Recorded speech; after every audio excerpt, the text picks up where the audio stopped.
When the fog lifts, briefly, mercifully, and the claws of the entity loosen their hold, the survivors gather around the campfire. It's the only constant in this fractured reality, a warm circle of light in an endless forest that has no beginning and no end. No one really knows what's outside the trials, what it means anymore. Maybe it's just another illusion. But around the campfire, time slows down. They can breathe, they can talk, and at least for a few hours, they can be people again. Dwight always takes charge of the campfire routine. He doesn't want to, but he can't help it. Someone has to keep the things organized, the firewood stacked, rations distributed, the plan set for when the next trial begins. "Alright, we'll take shifts," he mutters, checking his broken watch like it means anything. "Jake, Claudette, you two check the edge of the fog for supplies. Meg, you're on the lookout, and, Bill, I guess you do what you want." Bill smirks through the cigarette clenched between his teeth. "That's what I was planning, kid."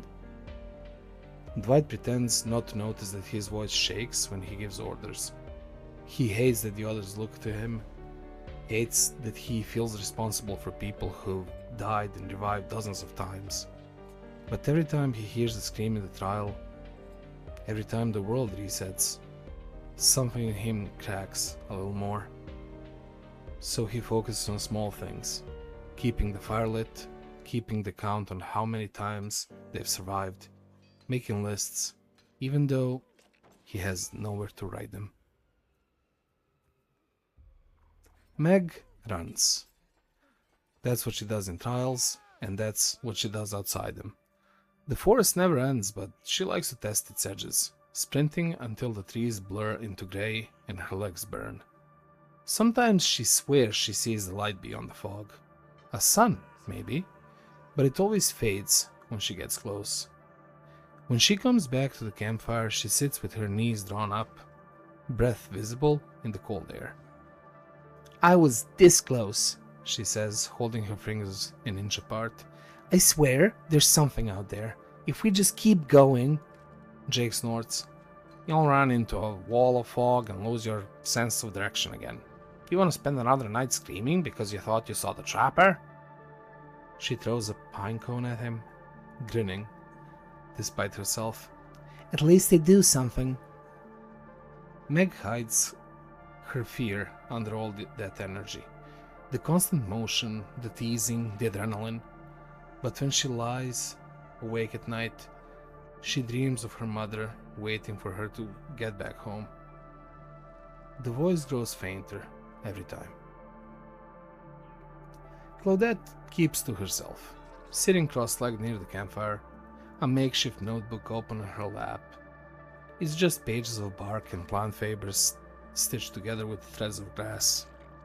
She's catalogued every plant she found that might help them. Medicinal leaves, edible roots, even weird fungal growths that hum faintly when touched. "None of this should exist," she whispers to no one in particular. "These species, they're not from any biome I've ever studied." Sometimes she talks to the plants. The other tease her for it, but she insists they respond. Not in words, but in the way the air changes, the way the fog shifts around her when she's calm. She keeps a small vial of sap tied around her neck.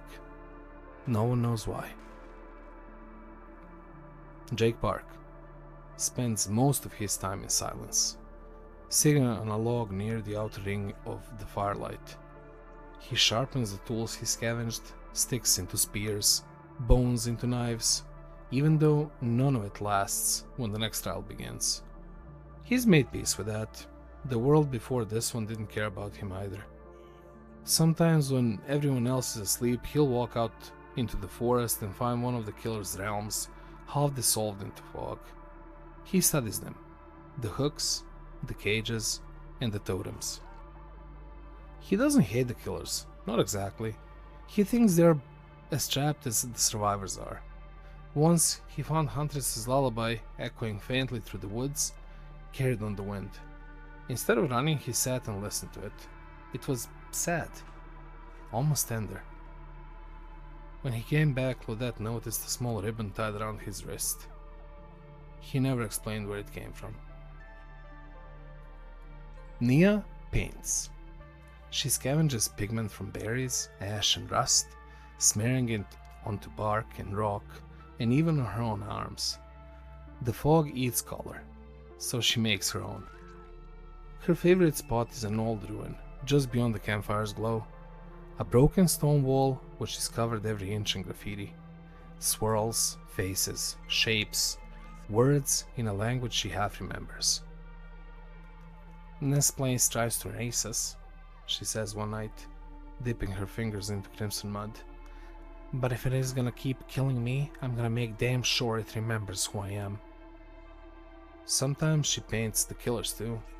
The nurse's mask, the hunter's axe, the wraith's hollow eyes.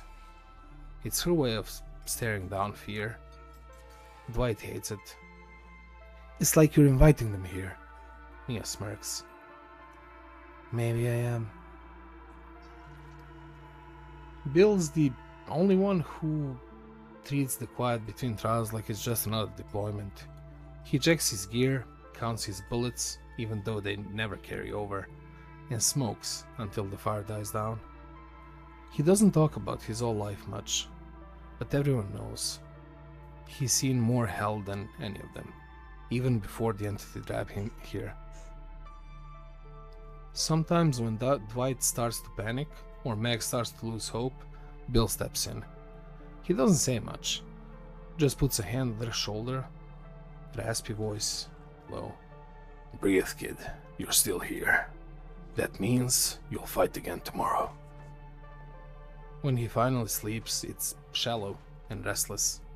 His dreams are full of static and gunfire, but in the rare moments of peace, he imagines a bar somewhere. Smoke, laughter, the taste of cold beer, and for a heartbeat, he's back there. The fog thickens again, and they all know what that means. The lull before the next trial is ending. Dwight stands, adjusting his broken glasses. Everyone ready? Meg stretches, grinning. Born ready. Claudette ties her notebook shut with trembling fingers. Jake tests the weight of his makeshift knife. Nia smears one last streak of paint across her cheek. Bill finishes his cigarette and glides it into the dirt. They step toward the fog, one by one. The fire flickers, spitting sparks into the night. Before it fades completely, Claudette glances back and swears she sees someone else sitting at the fire. Someone new, someone waiting. Maybe another survivor, maybe something else. And then the world folds in on itself, and the screams begin again. Another trial has begun.